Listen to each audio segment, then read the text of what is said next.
Esta semana la Fiscalía encontró una evidencia reveladora.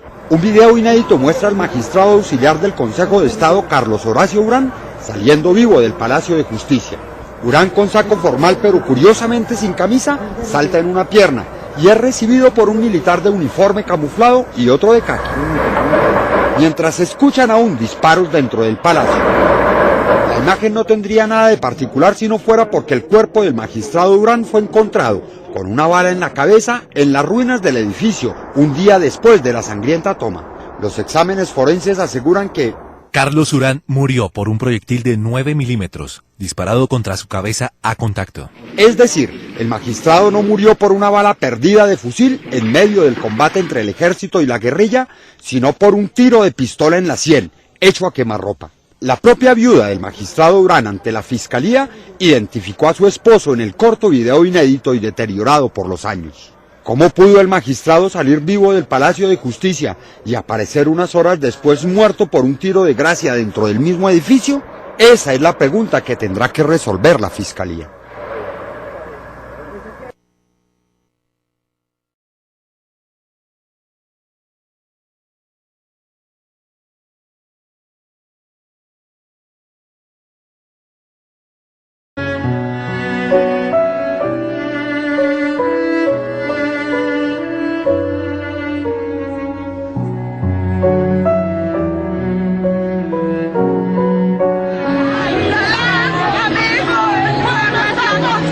El adiós a Galán fue una despedida a la esperanza del país.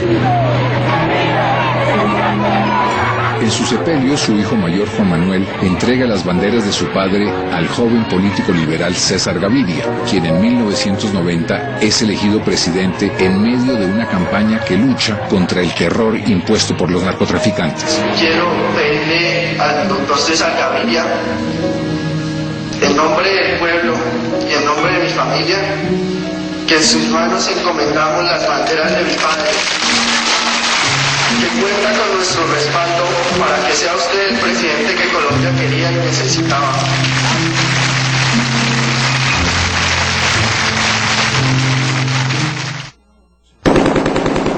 Durante esta campaña sangrienta fueron también asesinados los candidatos a la presidencia Bernardo Jaramillo, de la Unión Patriótica, y Carlos Pizarro, de la naciente Alianza Democrática M-19. Los militantes de la Unión Patriótica supieron que su líder había fallecido. Las consignas en contra del gobierno del presidente Barco y de su ministro de gobierno Carlos Lemos eran un eco frente a la policlínica, mientras esperaban la salida del féretro. El exterminio de la Unión Patriótica deja como saldo el asesinato de 2 candidatos presidenciales, 9 congresistas, 70 concejales y decenas de diputados, alcaldes y líderes políticos. Los asesinatos dejan más de 4.000 víctimas.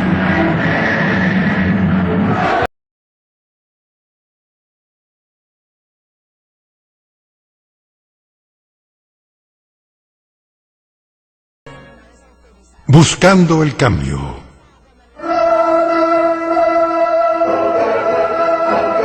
Los años de Gaviria serían años de luces y de sombras.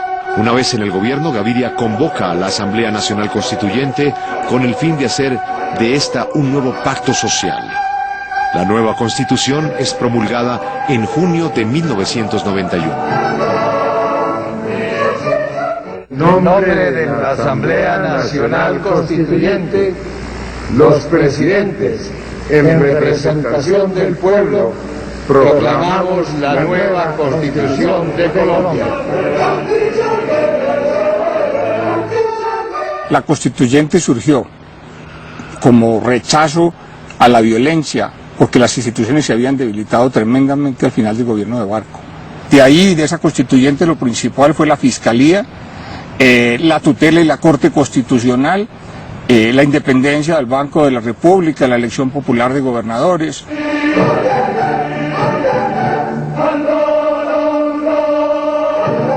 El principal cambio fue en la justicia y en los derechos consagrados en la Constitución. Colombia pasó a tener una Constitución que está basada en el respeto a los derechos de los ciudadanos y no simplemente en la defensa del orden jurídico. Y desde luego el principal aporte es la tutela, que le ha dado acceso a millones de colombianos, hasta el más humilde de los colombianos puede presentar una tutela. En un país que tiene una historia, una tradición de violencia tan grande, ser capaces de llegar a la protección de los derechos de esa manera, pues fue lo que, digamos, el principal aporte que hizo la Constitución del 91.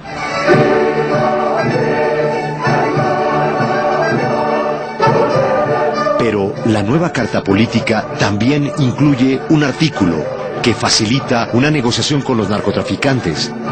Prohíbe la extradición.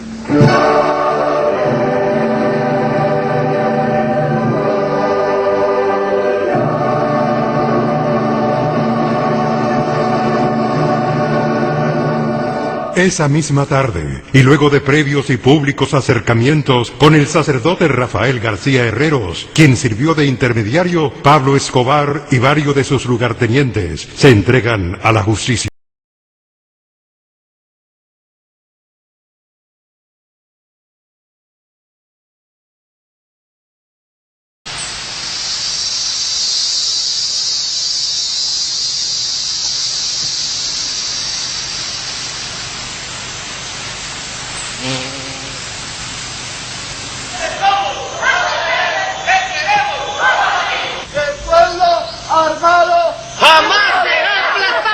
Son años en los que el Ejército de Liberación Nacional, ELN, dirigido todavía por el cura Pérez, considera que la mejor manera de impedir que las riquezas petroleras del país vayan a parar a manos foráneas es dedicándose a esto cada 15 días.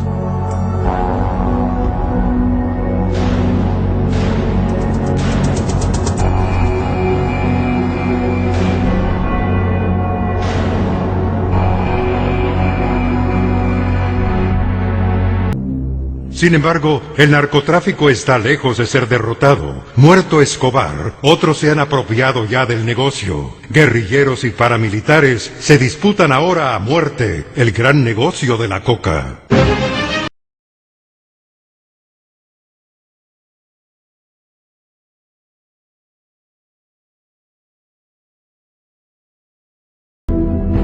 El liberal y bogotano Ernesto Samper gana la presidencia en la segunda vuelta luego de una estrecha victoria sobre el conservador Andrés Pastrana.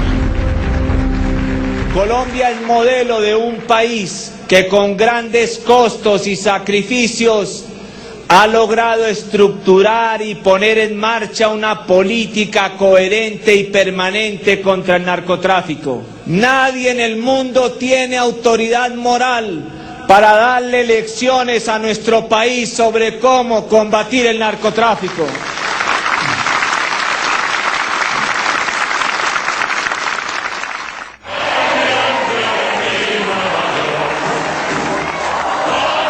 Un día después de su elección, estalla el mayor escándalo político en la historia del país. Los medios de comunicación dan a conocer los narcocasetes que revelan que su campaña ha recibido dinero del cartel de Cali para ganar las elecciones. Escándalo amenaza la carrera política del presidente electo Ernesto Samper, a quien su rival Andrés Pastrana pidió que renunciara si las autoridades comprueban que su campaña recibió dinero del narcotráfico. La noticia le dio la vuelta al mundo. Además de lo que cada día surgen nuevas evidencias. De España destacaron el escándalo de los dineros del narcotráfico en la campaña presidencial. Un diálogo telefónico entre el periodista Alberto Giraldo, vocero del cartel de Cali, y su jefe Miguel Rodríguez Orejuela destapa uno de los más grandes escándalos políticos de la historia. Otra cosita, bueno, ¿cómo ven las cosas de Santero? Pues está en manos de ustedes. Qué cosa tan curiosa, ¿no? Mira, la realidad es que necesitan 5.000 millones. De los cuales tienen conseguidos 2. Necesitan 3 de ustedes.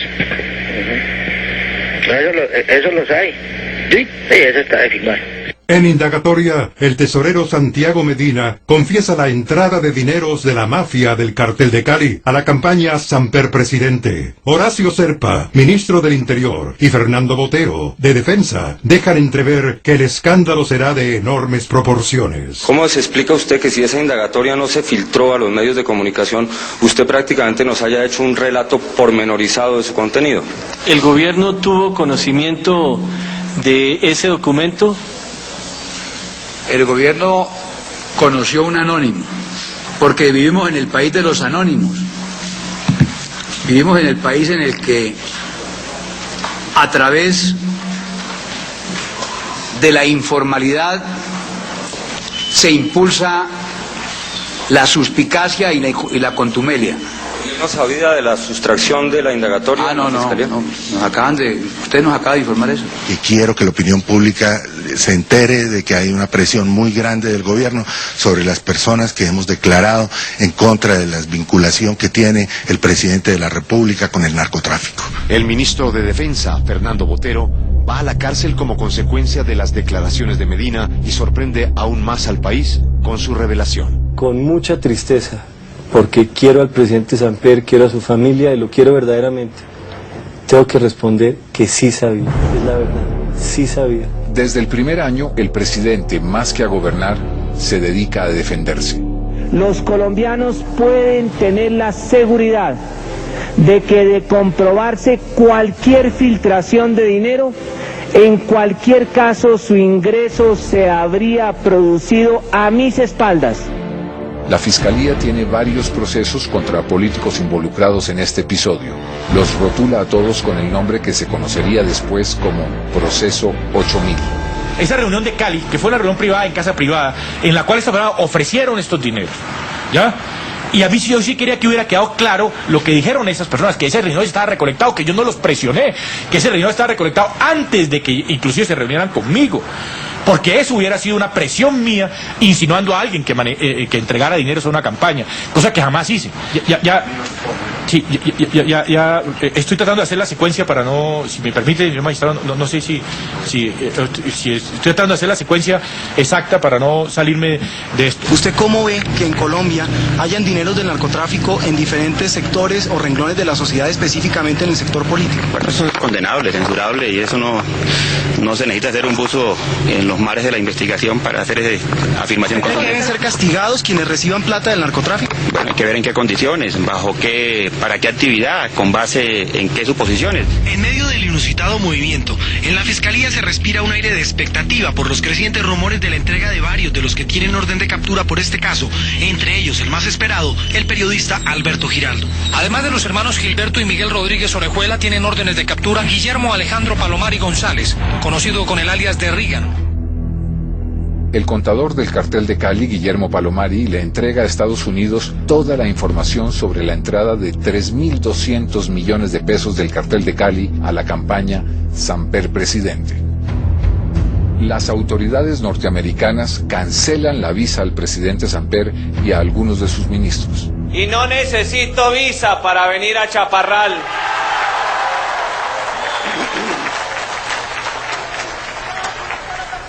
Y no la necesito para seguir gobernando a Colombia, porque la única visa que necesito ya me la otorgó el pueblo colombiano. Yo me arrepiento, por ejemplo, de no haber sacado al embajador de Estados Unidos. Mike Fletcher fue un personaje nefasto. Yo lo he debido sacar, porque él excedió todos los límites.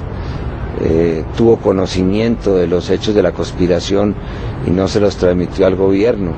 Yo me acuerdo que hice una reunión memorable en Palacio con Gabriel García Márquez, con Hernando Santos, entre otras personas que me acuerde, y todos me propusieron que por qué no sacaba al embajador de Estados Unidos. El gobierno afronta una de las peores crisis internacionales y Colombia es desertificada por los Estados Unidos en su lucha contra las drogas en medio de un escándalo de proporciones. Aquí estoy, aquí sigo gobernando, pero no gobierno solamente desde el Palacio de Nariño, ni gobierno con el permiso de nadie. Ante las evidencias del ingreso de dineros calientes para elegir a Samper, el dirigente Álvaro Gómez Hurtado escribe varios editoriales en El Nuevo Siglo, donde hace un juicio moral y político al gobierno. Difícil, no se trata de una calificación, yo creo que es una situación muy difícil. Yo creo que el presidente no se cae y creo, como lo he dicho varias veces, que tampoco se puede quedar. ¿Y por qué no se cae, doctor Gómez? Porque nadie está realmente tumbándolo. Ni los estudiantes, ni los sindicatos, ni los militares. Nadie quiere tumbarlo porque hay un régimen que es el que hay que tumbar. Hay que tumbar es el régimen. Tumbar al presidente no tiene mucha importancia porque vendría otro del mismo régimen y sería igual o peor.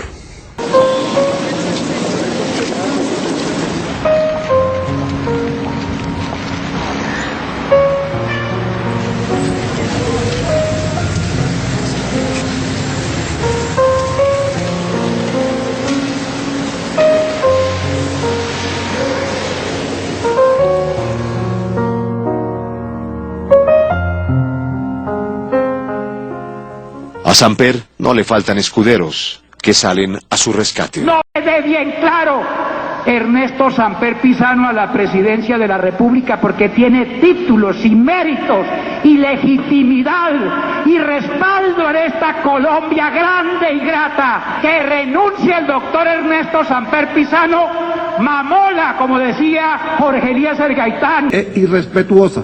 Al final de una controvertida investigación, en el Congreso de la República culmina el narcoescándalo. Señor secretario, sírvase a hacer el conteo de los votos en uno y otro sentido y anunciarlo a la corporación. Por el sí, 111 votos, por el no, 43. En consecuencia, se declara precluida la investigación al presidente Ernesto Samper Pizano. Ni culpable ni inocente, precluido. Curiosamente el proceso 8000 nunca me involucró, era el proceso contra los políticos que de alguna manera han establecido relaciones con el narcotráfico, que no era mi caso. El caso mío se refería más bien a la financiación de la campaña. Hombre, por supuesto que yo podría decir que el 8000 es mi karma, y tal vez después de terminar mi gobierno, infortunadamente, se vino a probar cómo había sido la infiltración de los dineros en mi campaña. Yo acepto que esa infiltración se produjo y yo, digamos, tengo esa deuda con la sociedad de que tal vez me faltaron previsión en los controles. Tal vez las personas que nombré para que manejaran mi campaña pues no eran las personas más idóneas ni más honestas como se demostró. Y por supuesto yo estoy dispuesto a pedir perdón por esa equivocación que cometí.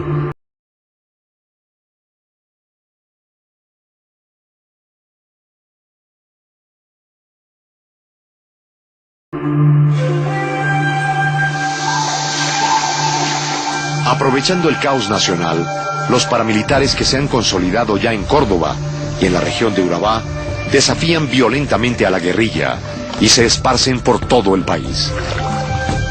Los paras se convierten en un actor político-militar. Cuando la guerra se le mete a la casa y lo saca, un hombre tiene que enfrentarse a lo que sea y empieza con mucha ética, con mucha moral y respetando muchos valores. Pero cuando se ve acosado, desesperado, el ser humano recurre a lo que sea por mantenerse vivo.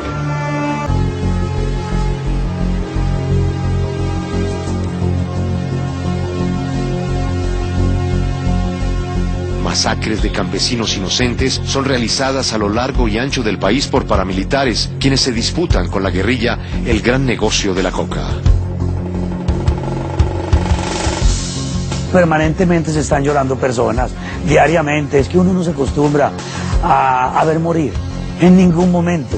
Yo creo que la sensibilidad no se pierde ni en el fragor de la guerra, por el contrario, cada día la guerra lo hace muchísimo más sensible a uno. Se tiene que sentir mucho corazón de patria para uno ser capaz de hacer lo que hace, meter toda una vida a una causa justa como esta, cuando lo único que recibimos es ingratitud por parte del gobierno que se ha obligado a hacerlo, por parte de las Fuerzas Armadas que tiene que decir que somos...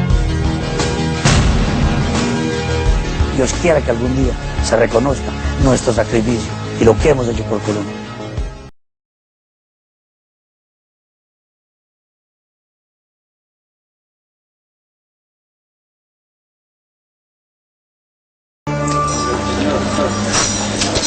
La guerrilla sigue recogiendo sus frutos en decenas de poblaciones indefensas.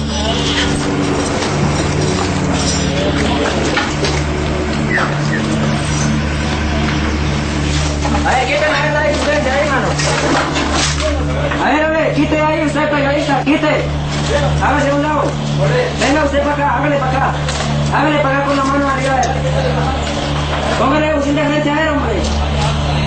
Hágale, por aquí, vea, por aquí métase. Quiero pasar. Hágale, hágale. Hágale, solo hágale. Oiga, los fusiles tuyos, los fusiles. A ver, eso para acá. Le entregamos todo. Todos los que habíamos ahí. Todos los que habíamos ahí. Todos los que habíamos ahí, se los entregamos. Bueno,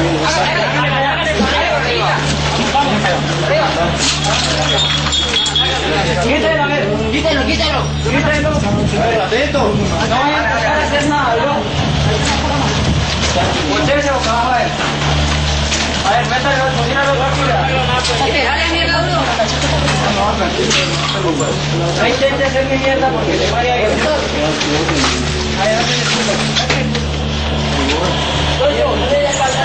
Al otro lado de la geografía, en el sur, el ejército trata de contrarrestar a las FARC, quienes pasan de la clásica guerra de guerrillas a la guerra de movimientos.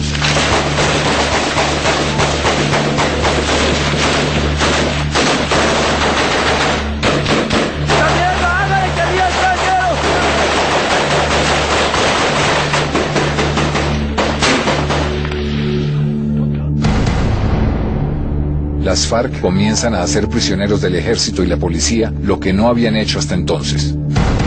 Decenas de militares y civiles son llevados al sur para ser encerrados en verdaderos campos de concentración.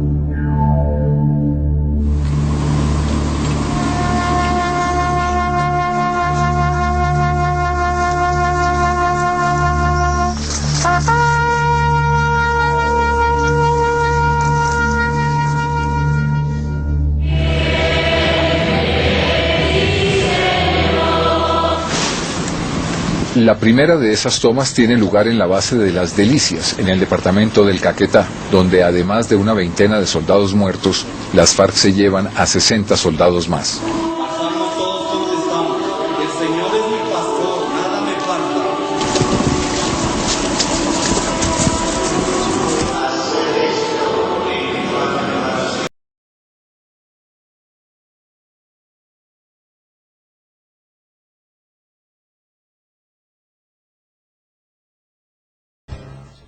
Los enfrentamientos entre ejército, guerrilla y paramilitares generan desplazamientos masivos de población. Millones de colombianos se han visto obligados a dejar sus tierras.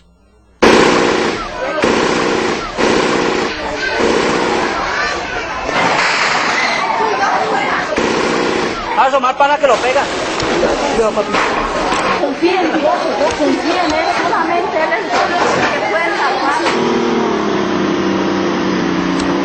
¿Por dónde nos vamos? Por acá por encima, por encima.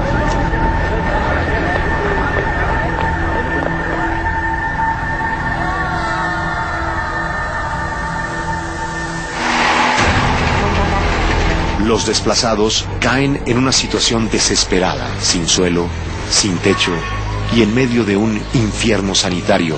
Comienzan un penoso éxodo sin rumbo definido.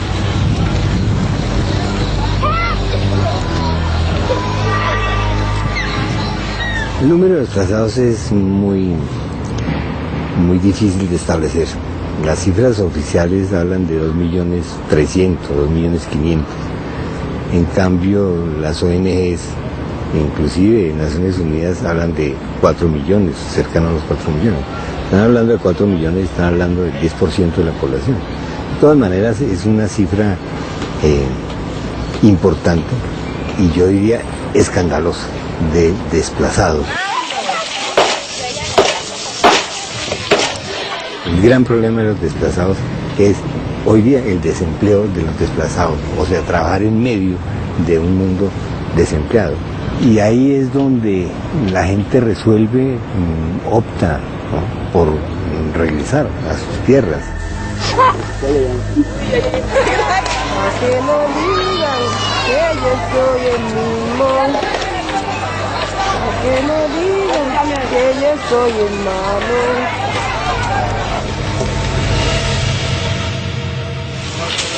Con Con los desplazamientos, poblaciones enteras se vuelven verdaderos pueblos fantasmas.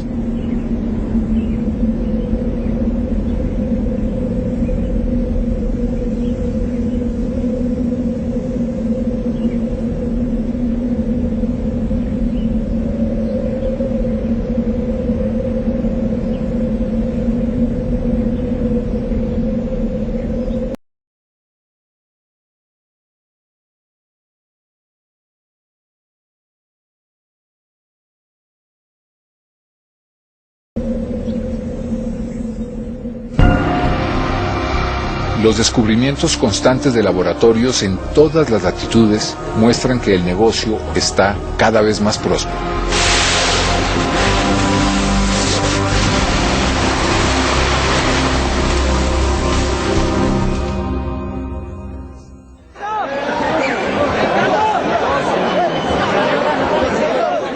La captura de Gilberto y Miguel Rodríguez Orejuela, jefes del cartel de Cali, es presentada como un gran triunfo. Visiblemente emocionado y en medio de aplausos, Samper pidió más cooperación internacional en la lucha antinarcóticos. Este es el principio del final del cartel de Cali.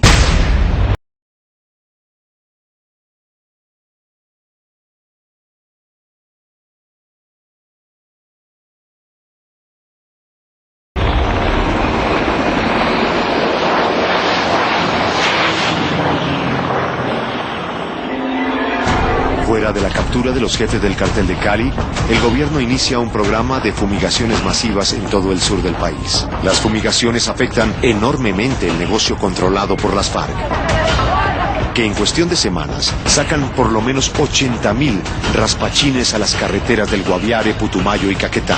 Las marchas más radicales que se han visto en muchos años. En este momento el Ejército Nacional impide el trabajo de la prensa al impedir que los heridos sean grabados aquí en los enfrentamientos del Caquetá. Respete. Estamos trabajando. Vení. ¿Quién le disparó? Yo no sé, mano, yo no sé. Yo estoy sangrando, mano, no van a dar morir, mano.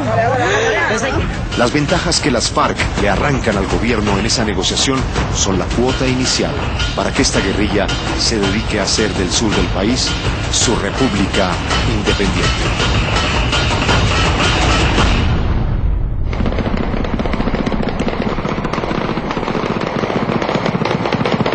Al final del período de Samper, el país vive en medio de la confusión. La imagen en el exterior no puede ser peor, y al interior de las fronteras se sigue viviendo un conflicto armado de incontrolables proporciones.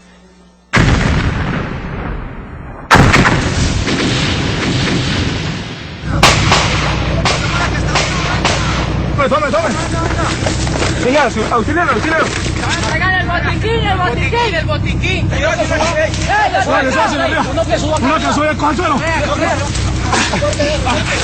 El costo humano es y será incalculable.